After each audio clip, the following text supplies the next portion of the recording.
یاد رکھیں دین اسلام کے 5 بنیادی ارکان ہیں۔ ہر رکن کے بارے میں اللہ رب العزت نے قرآن مجید میں کئی مقامات پر حکم دیا ہے، لیکن روزہ ایک ایسا حکم ہے قرآن مجید میں اگر سورۃ البقرہ کا یہ 23واں رکوع پڑھ لیا جائے تو روزے کے جملہ احکامات کا انسان کو علم ہو جاتا ہے، شروع سے لے کے آخر تک سارے کے سارے احکامات اللہ رب العزت نے اس کے اندر بیان فرما دیے ہیں، اور کوئی بھی رکن ایسا نہیں ہے کہ جس کو ایک ہی جگہ پر بیان کیا ہو۔ نماز کو دیکھیں تو نماز کا حکم 700 دفعہ ہے، لیکن نماز کی کتنی رکعتیں ہیں، کون سی نماز کی کتنی رکعتیں ہیں، کہاں ہیں، یہ قرآن سے ہمیں نہیں ملتی، بلکہ ہمیں حدیث پاک سے ملتی ہے۔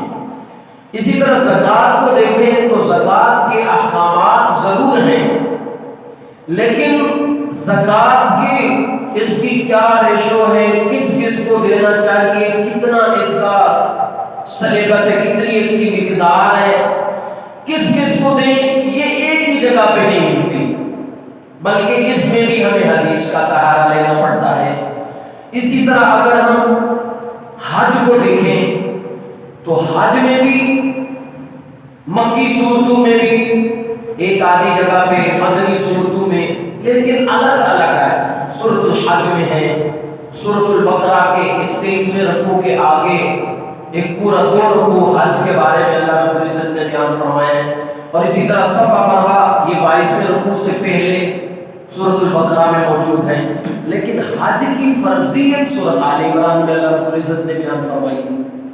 یعنی کوئی بھی رکن ایسا نہیں ہے کہ جس کو ایک جگہ پہ بیان کیا ہو سوائے روزے کے، روزے کو ایک ہی جگہ پہ بیان کیا ہے۔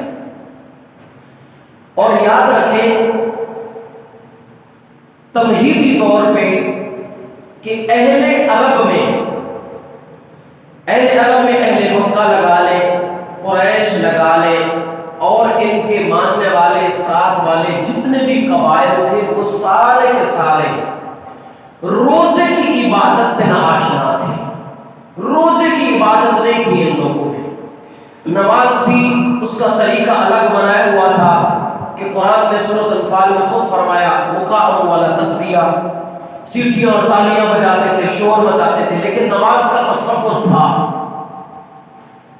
حج دیکھ لیں، طواف تھا، نعوذ باللہ اس کا طریقہ الگ سے غلط اختیار کیا ہوا تھا کہ بالکل برہنہ ہو کے بیت اللہ کا طواف کرنا اس کو بہت بڑی عبادت سمجھتے تھے۔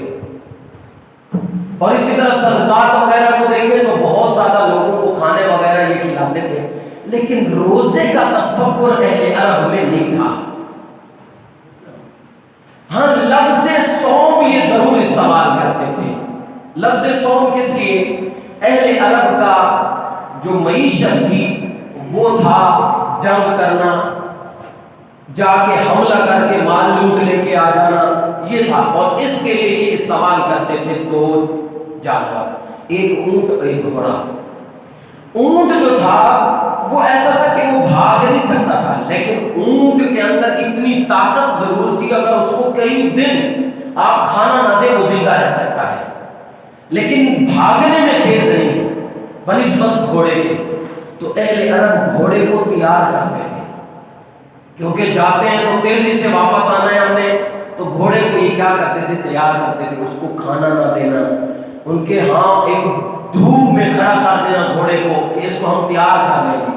اور اسی طرح کیا کرنا جی، ان کے ہاں آندھی چلتی تھی جس میں ریت ہی ریت آ گئی، وہ بدو خود تو اپنے منہ پہ کپڑے باندھ لیتے، لیکن گھوڑے کا منہ ادھر ہی کر دیتے اور وہ مٹی اس کے اوپر پڑتی رہتی تھی۔ لوگ کہتے تھے یہ کیا کر رہے ہیں، تو کہتے تھے ہم اس کو سکھا رہے ہیں، یعنی صوم کر رہے ہیں، رکنا سکھا رہے ہیں، اس کو برداشت کرنا سکھا رہے ہیں۔ تو صوم کا لفظ ان لوگوں میں ضرور تھا، لیکن روزے کا تصور نہیں تھا۔ آج کی جو گفتگو ہے وہ بڑی توجہ طلب ہے، آپ پوری یکسوئی اور توجہ سے بیٹھیں گے تو بات سمجھ آئے گی، ورنہ اوپر سے گزر جائے۔